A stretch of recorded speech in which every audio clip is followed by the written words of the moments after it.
اور ہمارے کریکلم کو ٹھیک کرنے کی ضرورت ہے, اور اس میں تھیری کے ساتھ ساتھ اپلائیڈ سائڈ کو لانے کی ضرورت ہے. اور اس وقت حکومت پاکستان اس طرف کام کر رہی ہے. وہ بوٹ کیمپس کے نئے پروگرام آ رہے ہیں, اور وہ وفاقی اور صوبائی سطح دونوں پر اس وقت ان کے بجٹس اپروو ہو گئے ہیں, اور اب وہ ان چیزوں کی طرف کام کریں کہ فوراً سے پہلے بوٹ کیمپس لائے جائیں, تاکہ ہم فاسٹ ٹریک کر کے اپنی نیکسٹ جنریشن کو جلد از جلد ورک فورس کو لا سکیں اس کے اندر. یہ سوال بہت سارے لوگ پوچھتے ہیں, اور میں بھی you are the best person to address it, کہ جب یہ ٹاپ پوزیشنز کے اوپر فار ایگزامپل اگر اس وقت بھارتی بہت زیادہ نظر آتے ہیں, کیا یہ اثر انداز ہوتے ہیں کسی طریقے سے پالیسی کے اوپر, کیا یا نہیں ہوتے؟ یہ وہ ایک پروفیشنل لیول ہی ایک اور ہے, اس لیے کوئی فرق نہیں پڑتا اس سے. دیکھیں جی, جہاں بھی ہیومن ایلیمنٹ آئے گا وہاں ہیومن سینٹیمنٹ آئے گا, اور وہاں ہیومن انفلوئنس آئے گا, چاہے وہ بہت ایکسپلسٹ ہو یا امپلسٹ ہو, آف کورس افیکٹ کرتا ہے, اور بالکل ضرور آتا ہے, بہت فرق پڑتا ہے, پرائیورٹائز ہوتا ہے. جب آپ سوچیں کوئی ایسا پروجیکٹ بھی ہو رہا ہو ان آرگنائزیشنز میں جس میں ان کے پاس آپشن ہو کہ کہیں بھی کیا جا سکتا ہے, تو پہلی پرائیورٹی آتی ہے, اچھا جی کیوں نہیں ہم اپنی بہت بڑی پاپولیشن پہ ٹرائی کر لیں پہلے. تو وہاں وہ ٹرائلز اینڈ ٹیسٹ کرتے ہیں, جب آپ نے ٹیسٹ اینڈ ٹرائلز وہاں کیے تو پھر وہ کہتے ہیں یہیں اسکیل کر لو پہلے. اینڈ ہینس آپ دیکھیں ان کی مڈل کلاس کیسے امپروو کر گئی ہے. اسی طرح, اور وہ پھر جب آپ نے دیکھا بی پی او ہوتا ہے, لوگ بہت سارا ٹریول کرتے ہیں ان کی کنٹریز میں, سی ای اوز باقی, پھر وہ ان کو اپنے ٹریڈیشنز میں انوالو کرتے ہیں. پھر ایک اور بہت امپورٹنٹ بات ہے کہ وہاں ایک بالی ووڈ افیکٹ بھی بہت ہے, ظاہر ان کا میڈیا انٹرٹینمنٹ بہت اسٹرانگ ہے, تو وہ بھی ایک امپیکٹ لاتی ہے اٹریکٹ کرنے میں باقی لوگوں کو کہ وہ انڈیا میں جا کے ایکسپیریمنٹس کریں, ٹیسٹ کریں, پروڈکٹ لانچز کریں, اسکیل کریں. تو آف کورس یہ بالکل فرق پڑتا ہے, اور کئی جگہوں پہ انٹینشنلی ذرا زیادہ ہو جاتا ہے, but of course there is a certain degree of this influence. So Badar, چونکہ آپ بہت کلوزلی کام کرتے ہیں پاکستانیوں کے ساتھ, ٹیکس جو یہاں پہ اسٹارٹ اپس ہیں وہ بھی آپ دیکھ رہے ہیں, پوٹینشیل کیا ہے یہاں پہ؟ جو نوجوان لڑکے لڑکیاں ہیں جن کا رجحان ہے آئی ٹی کی طرف, یا جن کا رجحان ہے اس طرف جدید ٹیکنالوجی یا ڈیجیٹل جو بھی پلیٹ فارمز ہیں ان کی طرف, کیا پوٹینشیل ہے؟ دیکھیں, ان کو 2 یا 3 چیزوں میں بائیفرکیٹ کر لیں. ایک ہیں فری لانسرز, یہ وہ لوگ ہیں جو ابھی گریجویٹ کر رہے ہیں یا پڑھائی کر رہے ہیں اور ساتھ ساتھ انہوں نے کام کرنا شروع کر دیا ہے.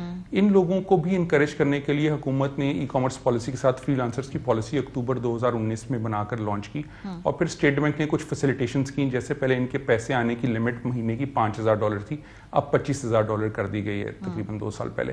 اس طرح کی کافی ان کو مراحت مل رہی ہیں, اور اس کی وجہ سے فری لانسنگ میں پاکستان دنیا میں اس وقت 3رے اور 4تھے نمبر پر آ رہا ہے آئی ٹی فری لانسنگ میں.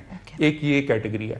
دوسری کیٹیگری ہے جو اسٹیبلشڈ کمپنیز ہیں, جس کی ہم پاشا ایسوسیشن ہے, Pakistan soft where houses association, ہمارے کم از کم 1000 ممبر ہیں. ہمارا اندازہ ہے کہ اس وقت تقریباً پاکستان میں 10 سے 15,000 اپروکسیمیٹلی 12,000 کمپنیاں ہیں جو آئی ٹی میں کام کر رہی ہیں, ڈفرینٹ ورٹیکلز میں, ڈفرینٹ کیٹیگریز میں.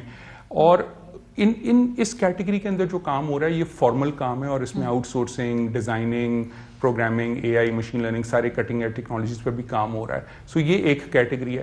ایک نئی ایوالونگ کیٹیگری جو ہے وہ اسٹارٹ اپس کی ہے. جی, جو اسٹارٹ اپس ہیں, اور بائی دا وے جو آئی ٹی کمپنیز ہیں, اس میں امپورٹنس یہ ہے کہ ہمارا آئی ٹی سروسز کی جو ایکسپورٹ ہے وہ تقریباً 50% پچھلے سال سے گرو کی ہے. ہم پہلے $1.2 بلین پہ تھے, اب ہم $2.1 بلین پر چلے گئے ہیں. تو وہ بھی سائڈ گرو کر رہی ہے اور پاکستان کی اکانومی کو فائدہ دے رہی ہے, in addition to the local digital transformation.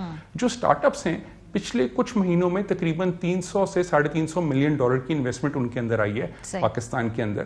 اور یہ کوئی بہت بڑی کوانٹٹی یا اماؤنٹ آف اسٹارٹ اپس نہیں ہے, مگر اس میں اس لیے آئی ہے بیکاز اسٹیٹ بینک نے کچھ اپنی ریگولیشنز امپروو کی ہیں, ایس سی سی پی نے اپنی کچھ ریگولیشنز امپروو کی ہیں, اور یہ اب بلینز آف ڈالرز میں جائیں گی انویسٹمنٹس.